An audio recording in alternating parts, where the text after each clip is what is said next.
Os Cavaleiros do Zodíaco não foi pensado para ser uma história muito complexa, que já pode ser percebido por sua demografia. Os capítulos eram publicados na Weekly Shonen Jump, que é uma revista voltada para o público infanto-juvenil.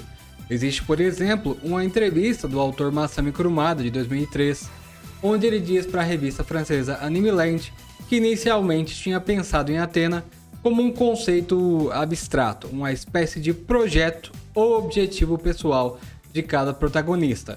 Porém, desistiu disso e acabou inserindo uma personagem para representá-la por achar que a abordagem original seria muito confusa para o público da revista. Ainda assim, alguns personagens e acontecimentos não ficaram tão claros para alguns fãs até hoje. E entre eles está o francês Cão de Aquário, sua personalidade e motivações. Neste vídeo, tentaremos entender o mestre de yoga e suas ações, ou não ações, dentro da obra.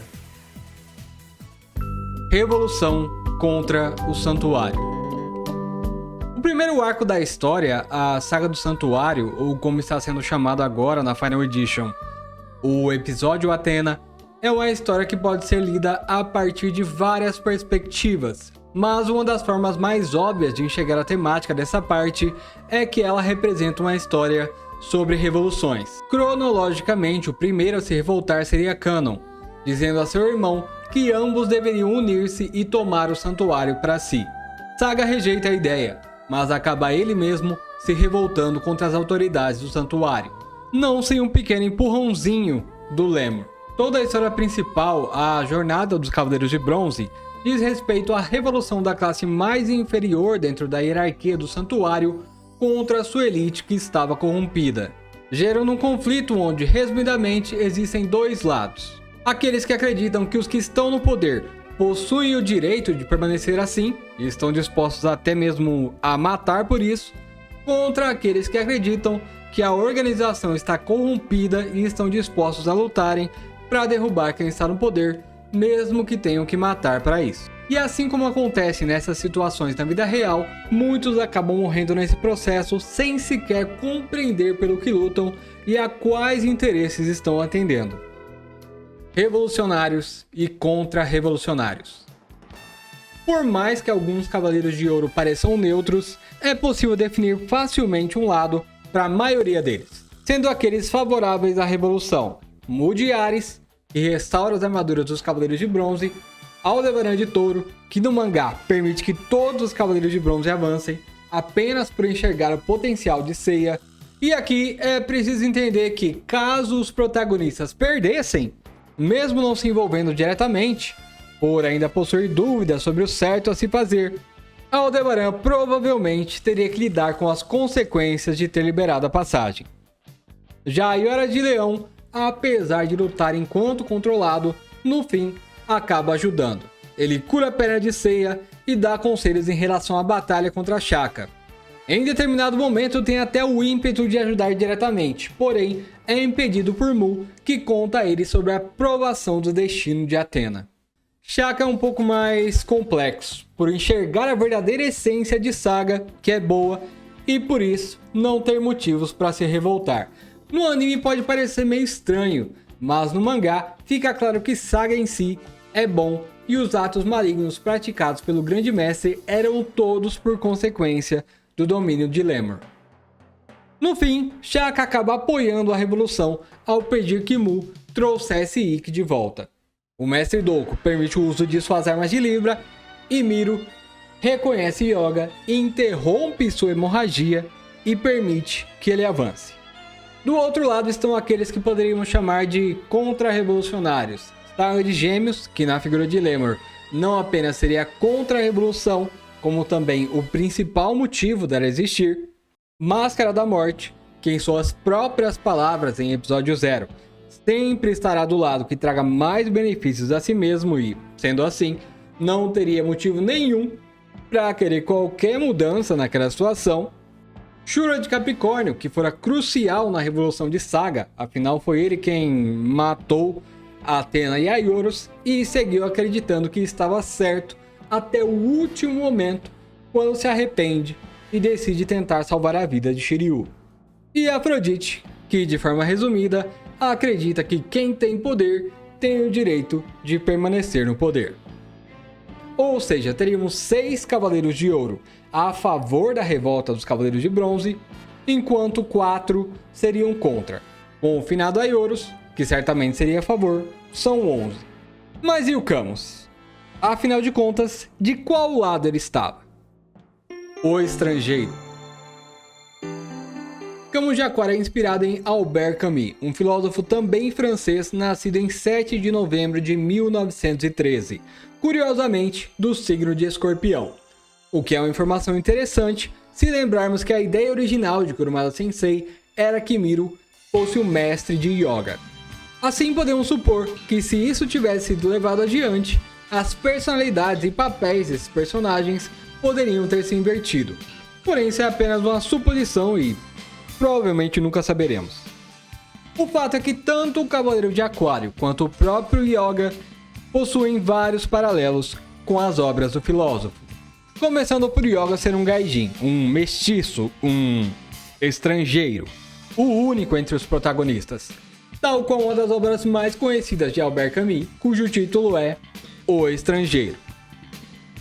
A história de O Estrangeiro começa com o protagonista Meursault sabendo sobre a morte de sua mãe por meio de um telegrama. Porém, ao contrário de Yoga, Meursault se mostra completamente indiferente ao falecimento de sua mãe. Ele até comparece ao funeral, mas não chega a derramar uma lágrima sequer pela véia.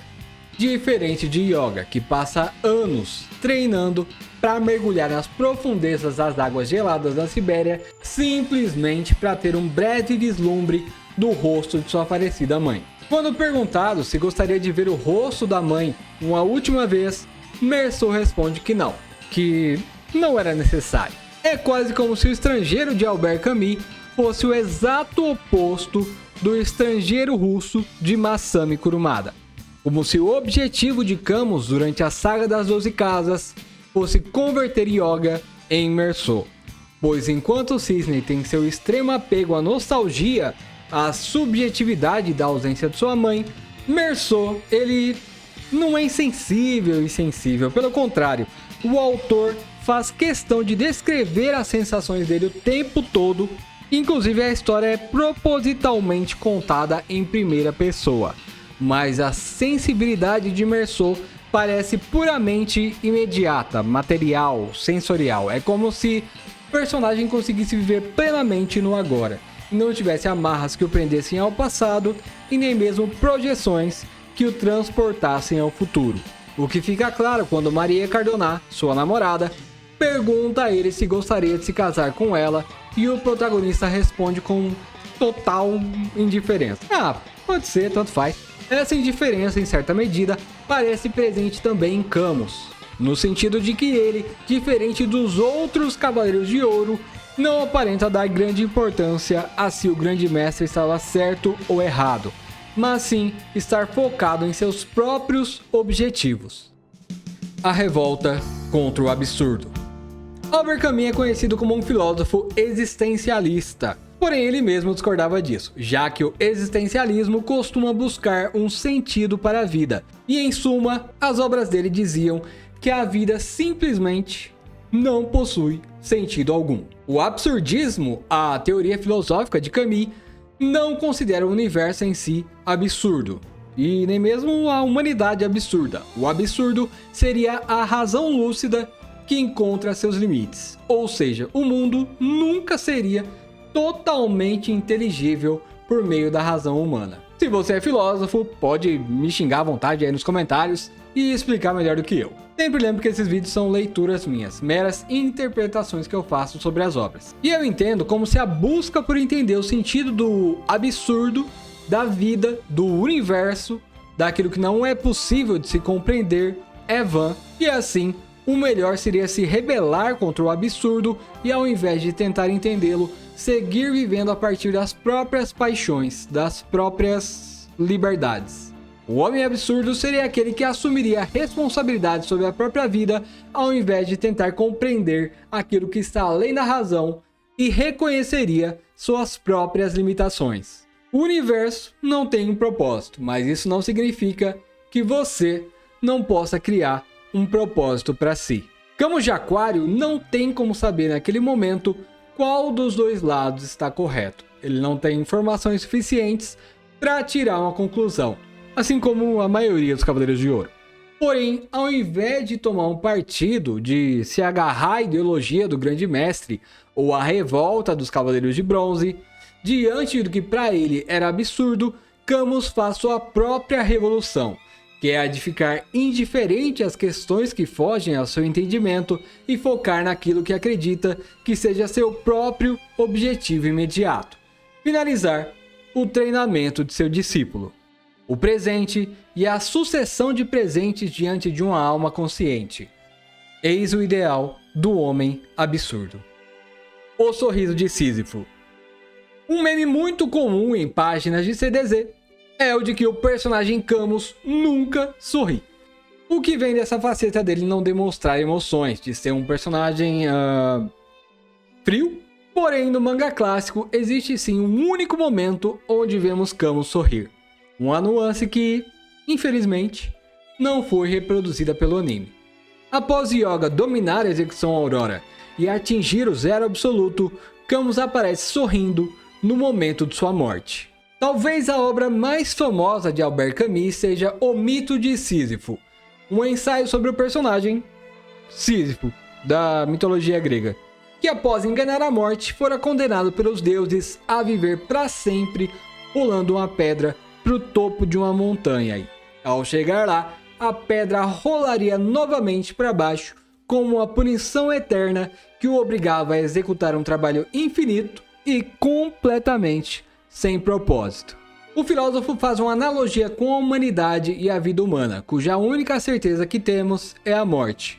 E sendo assim, todo o trabalho que praticássemos em vida seria sem sentido, já que após morrermos estaríamos condenados, cedo ou tarde, ao esquecimento. Então, tal qual a tarefa de Sísifo, a vida seria iniciada com a certeza da derrota.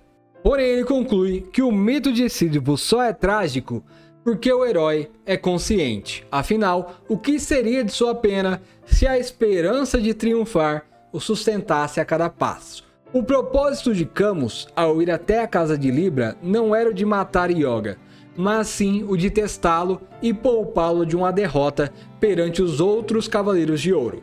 Era ele quem havia treinado Yoga e, sendo assim, deveria corrigir o possível erro que cometeu ao formar não apenas um traidor do santuário, como também um cavaleiro incompleto que se deixava levar pelas emoções e, por isso, não conseguia alcançar todo o seu potencial. O sorriso de Camus no momento da morte demonstra sua vitória absoluta perante o absurdo. Ele não derrotou os rebeldes invasores, nem derrubou o falso grande mestre e salvou Athena. Mesmo assim, diante da morte, que deveria significar a derrota inevitável, ele se sente realizado por cumprir plenamente seu papel de mestre, que naquele momento era o propósito que havia escolhido para si. Sísifo sempre recomeça. Por mais absurdas que sejam as tarefas humanas, ele mantém a sua consciência e continua seu trabalho. A luta para fazer a pedra chegar a seu cume basta para encher o coração de um homem. É preciso imaginar Sísifo feliz.